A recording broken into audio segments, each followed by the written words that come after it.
আমার ছোট ভাই মানসিকভাবে অসুস্থ ছিল। সেটাকে আমার অনেকেই পাগল বলে থাকে। আমি যখন আমার ছোট ভাইকে ডাক্তারের কাছে নিয়ে গেলাম, ডাক্তার বলল ও যেভাবে চলতে চায় আর ও যা আবদার করে তা পূরণ করতে হবে, নইলে সে আরও মানসিকভাবে অসুস্থ হয়ে যাবে। তখন তাকে আর চিকিৎসা করে কোনো লাভ হবে না।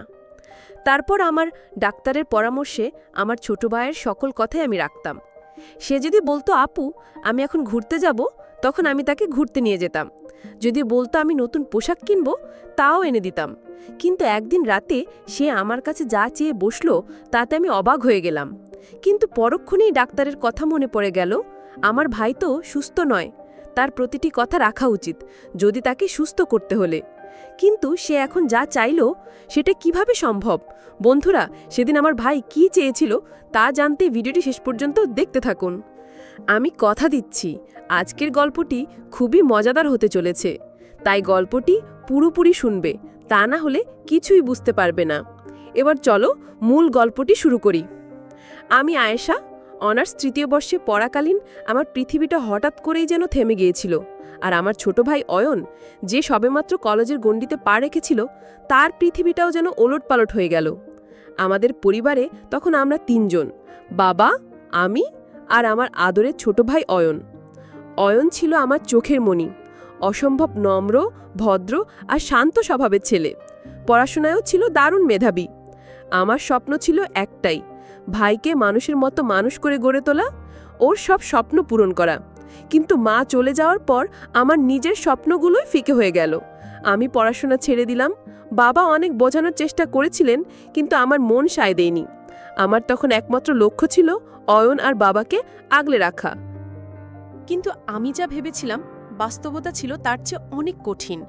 মায়ের মৃত্যুর পর থেকেই অয়নের মধ্যে কিছু অদ্ভুত পরিবর্তন লক্ষ্য করতে শুরু করি। যে ভাইটা আমার সাথে বন্ধুর মতো মিশত, সেই এখন খিটখিটে মেজাজে কথা বলে, প্রায় রেগে যায়। কলেজে যাওয়ার কথা বললেই বাহানা খোঁজে, ঠিকমতো খাওয়া দাওয়া করে না। আমি ভালো করে কিছু বলতে গেলেও তার তীক্ষ্ণ উত্তর আমাকে অবাক করে দিত। একদিন রাতে দেখি অয়নের ঘরে লাইট জ্বলছে। দরজায় নক করতেই ভেতর থেকে রাগী গলায় বলে উঠল, কে? আমি শান্ত স্বরে বললাম, অয়ন, আমি আপু, এখনো ঘুমাসনি? সে দরজা না খুলেই বলল, ঘুম আসছে না, তুমি যাও তো এখান থেকে। তার এই আচরণে আমি ভীষণ কষ্ট পেলাম। মা বেঁচে থাকতে তো অয়ন এমন ছিল না। মায়ের শোক কি তাকে এতটা পাথর করে দিয়েছে? দিনগুলো গড়াতে লাগলো, আর অয়নের অবস্থা আরও খারাপ হতে থাকল। সে নিজের যত্ন নেওয়া প্রায় ছেড়েই দিল। দিনের পর দিন একই পোশাকে কাটায়, ঠিকমতো গোসল করে না। তার উজ্জ্বল চেহারাটা কেমন যেন ফ্যাকাশে, আর চুলগুলো উস্কো খুস্কো হয়ে গেল। বাবা সারাদিন অফিসের কাজে বাইরে থাকতেন, কিন্তু বাড়ি ফিরে ছেলের এই অবস্থা দেখে তার কপালেও চিন্তার ভাঁজ পড়ল। একদিন বাবা আমাকে ডেকে বললেন, আয়শা, দেখছিস অয়নের কি অবস্থা হয়েছে? ছেলেটা তো নিজের চুল পর্যন্ত কাটছে না। ওর দিকে তাকালে আমার ভয় লাগে। ওকে দেখে মনে হচ্ছে ও যেন অন্য কোনো জগতে বাস করছে। বাবার কথা শুনে আমার ভেতরটা কেঁপে উঠল। আমার আদরের ভাইটা কি তবে মানসিকভাবে অসুস্থ হয়ে পড়ছে? মায়ের অভাব কি তাকে এতটাই দুর্বল করে দিয়েছে যে সে বাস্তবতার সাথে লড়াই করার শক্তি হারিয়ে ফেলেছে? আমি আর দেরি না করে আমার এক ঘনিষ্ঠ বান্ধবী রিমার সাথে কথা বললাম। রিমা মনোবিজ্ঞান নিয়ে পড়াশোনা করেছে। সে সব শুনে আমাকে পরামর্শ দিল, আয়েশা, দেরি করিস না, অয়নকে একজন ভালো মনোরোগ বিশেষজ্ঞের কাছে নিয়ে যা। আমার মনে হচ্ছে ও ডিপ্রেশন আর মানসিক অসুস্থতায় ভুগছে। আঘাতে ভুগছে। আমি বাবাকে সব খুলে বললাম। বাবা দীর্ঘশ্বাস ফেলে বললেন, ঠিক আছে মা, তুই ওকে ডাক্তারের কাছে নিয়ে যা। ওর চিকিৎসার জন্য যা যা করা দরকার আমরা সব করব। পরদিন আমি অনেক বুঝিয়ে শুনিয়ে অরণকে ডাক্তারের কাছে নিয়ে যেতে রাজি করালাম। সে যেতে চায়নি, কিন্তু আমি যখন বললাম যে আমার শরীর ভালো লাগছে না, তাই আমি ডাক্তার দেখাতে যাব আর ও আমার সাথে না গেলে আমি একা যেতে পারবো না, তখন সে রাজি হল। সে হয়তো বুঝতে পারেনি যে ডাক্তারটা তারই জন্য। চেম্বারে ঢোকার পর শুরু হলো আমার জীবনের সবচেয়ে কঠিন পরীক্ষা। ডাক্তারের চেম্বারে বসে অয়ন কেমন অস্বস্তিতে ছটফট করছিল। তার চোখ দুটো ঘরের চারদিকে ঘুরছিল, যেন সে পালানোর পথ খুঁজছে। ডাক্তার, একজন মধ্যবয়সী ভদ্রলোক, আমাদের দেখে হালকা হাসলেন। আমি তার হাতে আগের সব রিপোর্ট আর প্রয়োজনীয় কাগজ দিলাম। ডাক্তার কিছুক্ষণ সেগুলো দেখে অয়নের দিকে তাকালেন। তিনি খুব শান্তভাবে অয়নকে কিছু প্রশ্ন করলেন, কিন্তু অয়ন বেশিরভাগেরই উত্তর দিল না, অথবা এমনভাবে দিল যা অসংলগ্ন। আমি তার হয়ে উত্তরগুলো দিচ্ছিলাম। ডাক্তার প্রায় আধ ঘন্টা ধরে আমাদের সাথে কথা বললেন। তারপর তিনি অয়নকে বাইরে অপেক্ষা করতে বলে আমাকে একা তার সাথে কথা বলতে বললেন। অয়ন বাইরে যেতেই ডাক্তার আমার দিকে তাকিয়ে গম্ভীর স্বরে জিজ্ঞেস করলেন, ওর এই সমস্যাটা ঠিক কবে থেকে শুরু হয়েছে? আমি বললাম, স্যার, আমার মা মারা যাওয়ার ৩-৪ মাস পর থেকেই ওর আচরণে পরিবর্তন আসতে শুরু করে। ডাক্তার মাথা নেড়ে বললেন, দেখুন, আপনার ভাই মানসিক অস্থিরতা এবং পোস্ট ট্রমাটিক স্ট্রেস ডিসঅর্ডারে ভুগছে। মায়ের আকস্মিক মৃত্যু সে কোনোভাবেই মেনে নিতে পারেনি। তার মস্তিষ্ক এক প্রচণ্ড শকের মধ্যে আছে। সে বাস্তবতা থেকে নিজেকে দূরে সরিয়ে রাখছে। আমার বুকটা ধড়াস করে উঠল। আমি কাঁপা কাঁপা গলায় বললাম, স্যার, তাহলে এখন উপায় কি? ও কি আবার আগের মতো সুস্থ হবে? ডাক্তার আমার দিকে তাকিয়ে ভরসার সুরে বললেন, অবশ্যই হবে, তবে এর জন্য আপনাদের, বিশেষ করে আপনাকে, অনেক ধৈর্য ধরতে হবে। আমি কিছু ওষুধ লিখে দিচ্ছি, এগুলো নিয়মিত খাওয়াতে হবে, কিন্তু তার চেয়েও বেশি জরুরি হলো ওর মানসিক যত্ন। একটা কথা মনে রাখবেন, এই মুহূর্তে তার মনের ইচ্ছার বিরুদ্ধে কোনো কিছুই করা যাবে না। সে যা চায়, যা বলে, সেটাই মেনে নিতে হবে। তাকে কোনো কিছুতেই জোর করবেন না। সে যদি গোসল করতে না চায়, জোর করবেন না। খেতে না চাইলে তার পছন্দের কিছু বানিয়ে খাওয়ানোর চেষ্টা করুন। সে যেভাবে থাকতে স্বাচ্ছন্দ্য বোধ করে সেভাবেই রাখুন। আপনার ভালোবাসা আর সঠিক পরিচর্যাই হলো ওর সবচেয়ে বড় ওষুধ। ডাক্তারের কথাগুলো আমার মাথায় হাতুড়ির মতো আঘাত করছিল। তার মানে অলনের অদ্ভুত সব আচরণ আমাকে সহ্য করতে হবে? তাকে সুস্থ করার জন্য তার সব কথা মেনে নিতে হবে? ভাইকে মানসিকভাবে সুস্থ করতে কতটা কঠিন হবে তা ভেবেই আমার শরীর ঠান্ডা হয়ে আসছিল। কিন্তু আমার ভাইয়ের জন্য আমি সবকিছু করতে পারবো। ডাক্তারের কাছ থেকে বিদায় নিয়ে ভাইকে নিয়ে বাড়ি ফিরলাম। বাড়ি ফেরার পর থেকেই অয়ন কেমন যেন আরও শিশু হয়ে গেল। সে আমাকে ছাড়া এক মুহূর্তও থাকতে চাইতো না। আমি রান্নাঘরে গেলে সে দরজায় দাঁড়িয়ে থাকত। আমি বারান্দায় গেলে সেও পিছু পিছু যেত। সে একা থাকতে ভয় পেত। রাতে খাওয়ার পর আমি যখন তাকে তার ঘরে ঘুমাতে যেতে বললাম, সে আমাকে ভয়ে ভয়ে বলল, আপু, আমি একা ঘুমাতে পারবো না, আমার ভয় করে, তুমি আমাকে একা রেখে কোথাও যেও না। ডাক্তারের কথা আমার মনে পড়ল, তাকে জোর করা যাবে না। আমি বললাম, আচ্ছা, আমি তোকে ঘুম পাড়িয়ে দিয়ে তারপর আমার ঘরে যাব। সে মাথা নেড়ে বলল, না, তুমি গেলে যদি আর না আসো, মাও তো বলেছিল আসবে, কিন্তু আসেনি। এই কথাটা আমার বুকে ছুরির মতো বিঁধল। আমি বুঝতে পারলাম তার ভয়টা কতটা গভীর। আমি বললাম, আচ্ছা লক্ষ্মী ভাই আমার, আমি কোথাও যাব না, তুই ঘুমা, আমি তোর পাশে বসে আছি। আমি তোর পাশে বসে থাকব। সে আমার দিকে তাকিয়ে আশ্বস্ত হলো। আমি তার পাশে বসে রইলাম। কিছুক্ষণ পর সে ঘুমিয়ে পড়ল। তার ঘুমন্ত মুখের দিকে তাকিয়ে আমার চোখ দিয়ে পানি পড়তে লাগল। এই ছেলেটাকেই আমি সুস্থ করে তুলব যে কোনো মূল্যে। ও ঘুমিয়ে যাওয়ার পর আমি খুব সাবধানে উঠে নিজের ঘরে না গিয়ে পাশের বারান্দার ছোট ঘরটাতে একটা চাদর পেতে শুয়ে পড়লাম। ঘরের দরজাটা খোলা রাখলাম, যাতে ওর যে কোনো শব্দে আমি ছুটে আসতে পারি। মাঝরাতে হঠাৎ আপু বলে এক চিৎকারে আমার ঘুম ভেঙে গেল। আমি দৌড়ে ওর ঘরে গেলাম। দেখি ও ভয়ে কাঁপছে। আমি ওকে সান্ত্বনা দিয়ে বললাম, কি হয়েছে ভাই? আমি তো এখানেই আছি। সে হাঁপাতে হাঁপাতে বলল, আমি স্বপ্ন দেখেছি তুমিও আমাকে ছেড়ে চলে গেছো। আমার সাথে একটু গল্প করো আপু, তাহলে আমার ভয় করবে না। আমি আর কোনো কথা না বাড়িয়ে তার পাশে বসলাম।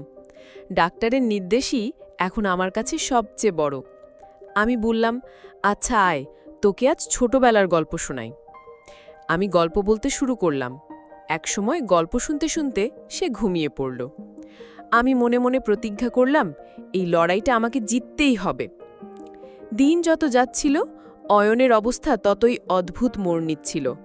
ডাক্তারের দেওয়া ঔষধ আমি নিয়মিত ওকে খাইয়ে যাচ্ছিলাম, কিন্তু তার মানসিক অবস্থার কোনো উন্নতি হচ্ছিল না, বরং তার আচরণগুলো আরও জটিল হচ্ছিল।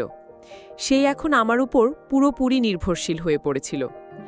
একদিন সকালে আমি তাকে ডাকতে গিয়ে দেখি সে বিছানায় বসে কাঁদছে। আমি ছুটে গিয়ে বললাম, কি হয়েছে রে অয়ন, কাঁদছিস কেন? সে মাথা চেপে ধরে বলল, আপু, মাথায় খুব চাপ লাগছে, মাথায় অস্বস্তি লাগছে। আমার মনে হলো হয়তো ওষুধের পার্শ্ব প্রতিক্রিয়ার কারণে এমন হচ্ছে।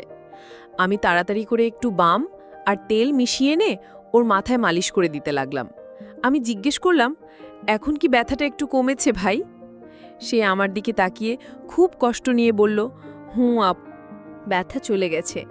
তার অদ্ভুত আবদারগুলো দিন দিন বাড়ছিল। সে নিজে হাতে ভাত খেতে চাইত না, আমাকে চামচ দিয়ে খাইয়ে দিতে হতো। কখনো কখনো বাচ্চাদের মতো ভাত মেখে গোল করে মুখে তুলে দিতে হতো। পাড়ার লোকেরা, আত্মীয় স্বজনরা এসব দেখে কানাঘুষা করত। কেউ বলতো, ভাইকে বেশি আস্কারা দিয়ে মাথায় তুলেছে আয়েশা। কেউ বলতো, ছেলেটা মানসিকভাবে ভীষণ দুর্বল হয়ে পড়েছে। আমি কারও কথায় কান দিতাম না। আমার একমাত্র লক্ষ্য ছিল অয়নকে সুস্থ করে তোলা। একদিন দুপুরে বাবা অফিস থেকে ফিরে দেখেন আমি অয়নকে ভাত খাইয়ে দিচ্ছি, আর অয়ন আমার দিকে একদৃষ্টে তাকিয়ে আছে। বাবা দীর্ঘশ্বাস ফেলে নিজের ঘরে চলে গেলেন। রাতে তিনি আমাকে ডেকে বললেন, মা, আমি জানি তুই খুব কষ্ট করছিস, কিন্তু এভাবে আর কতদিন চলবে? ওর কি কোনো উন্নতি হচ্ছে? আমি বাবাকে ডাক্তারের কথাগুলো আবার মনে করিয়ে দিলাম। বললাম, বাবা, ডাক্তার বলেছেন ধৈর্য ধরতে। ওর ভেতরের ক্ষতটা অনেক গভীর, সারতে সময় লাগবে। সবচেয়ে কঠিন পরীক্ষাটা হতো রাতে। অয়ন কিছুতেই আমাকে তার ঘর ছেড়ে যেতে দিত না। সে বলতো, আপু, তুমি কাছে না থাকলে আমার খুব ভয় করে। মনে হয় যেন আমি একদম একা হয়ে গেছি। মায়ের কথা ভেবে অনেক কষ্ট হয়। তুমি তো আমার মায়ের মতো, তাহলে কেন তুমি আমাকে একা রেখে যাও? তার মুখে মায়ের মতো কথাটা শুনে আমার মনের ভেতরটা কেঁপে উঠত। আমি জানতাম সে তার মাকে আমার মধ্যে খুঁজছে। আমি তার এই ভ্রম ভাঙতে চাইতাম না, কারণ ডাক্তার বলেছেন তাকে কোনোভাবেই মানসিক আঘাত দেওয়া যাবে না। আমি বললাম, আচ্ছা ভাই, আমি তোকে ছেড়ে কোথাও যাব না। আজ থেকে আমি এই ঘরের সোফাতেই ঘুমাবো, তাহলে তো তুই আমাকে দেখতে পাবি। আমার কথা শুনে তার মুখটা উজ্জ্বল হয়ে গেল। সেদিন থেকে আমি তার ঘরেই সোফাতে ঘুমানো শুরু করলাম। এতে আমার নিজের কোনো ব্যক্তিগত জীবন রইল না।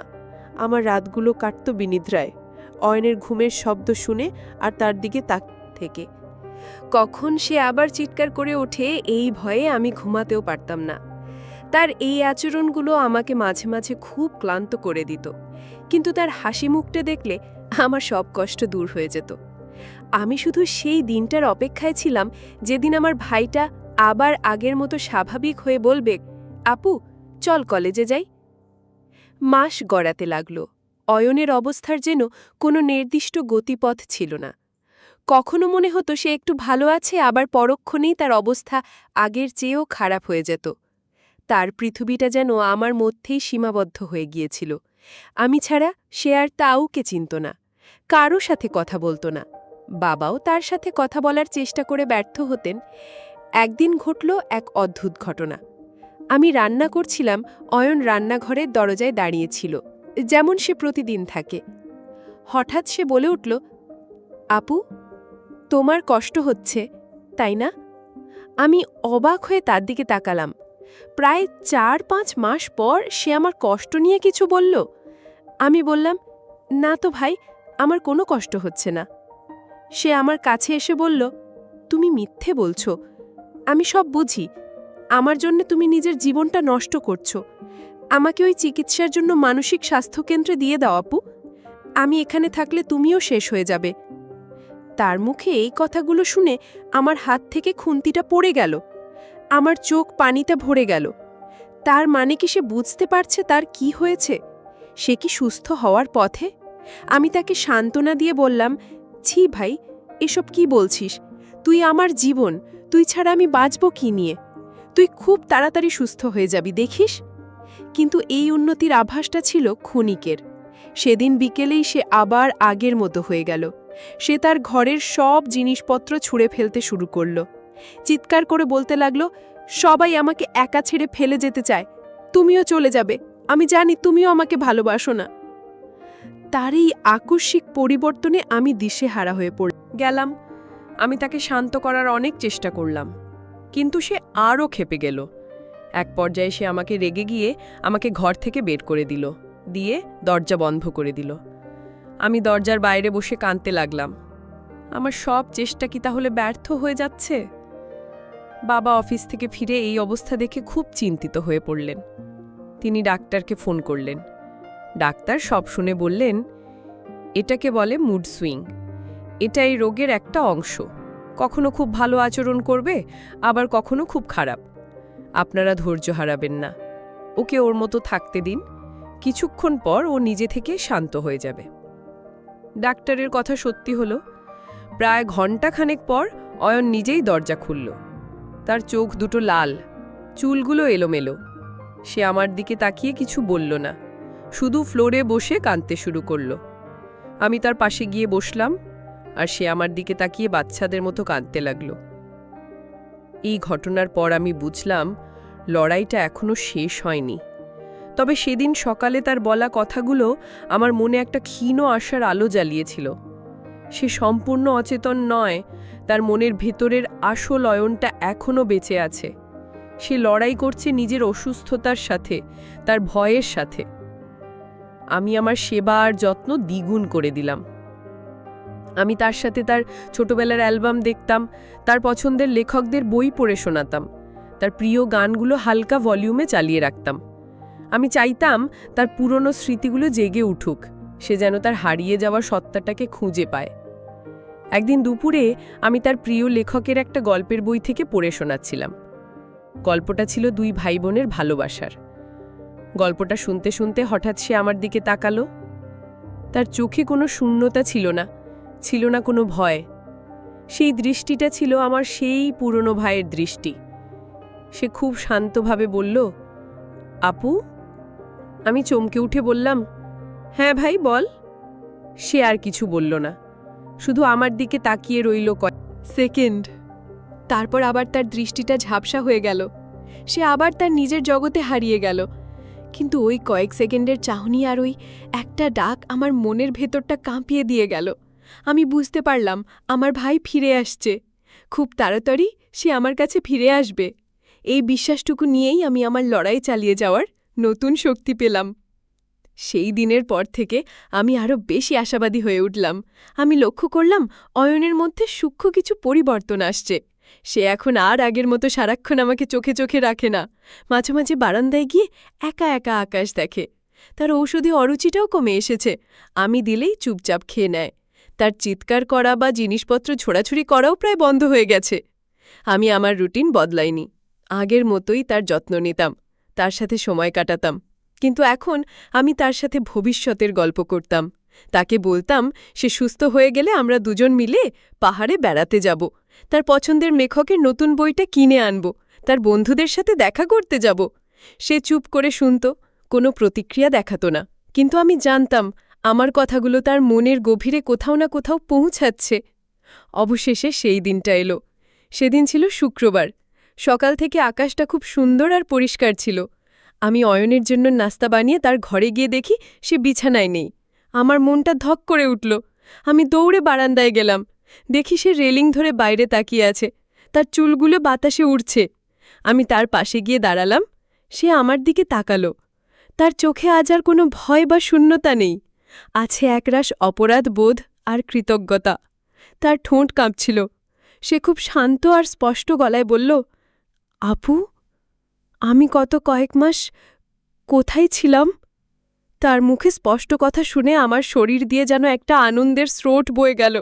আমার চোখ দিয়ে টপ টপ করে পানি পড়তে শুরু করল।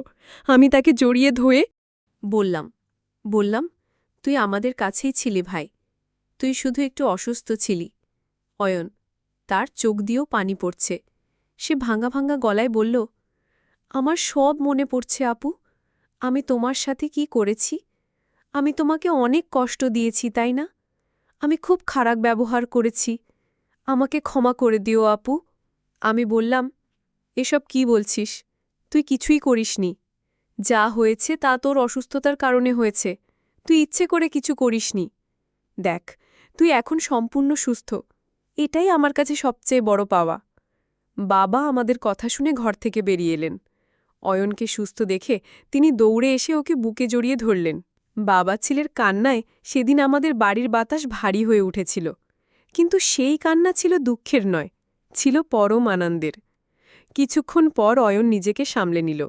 সে আমার দিকে তাকিয়ে বলল, আপু, তুমি আমার জন্য যা করেছ সেই ঋণ আমি কোনোদিন শোধ করতে পারব না।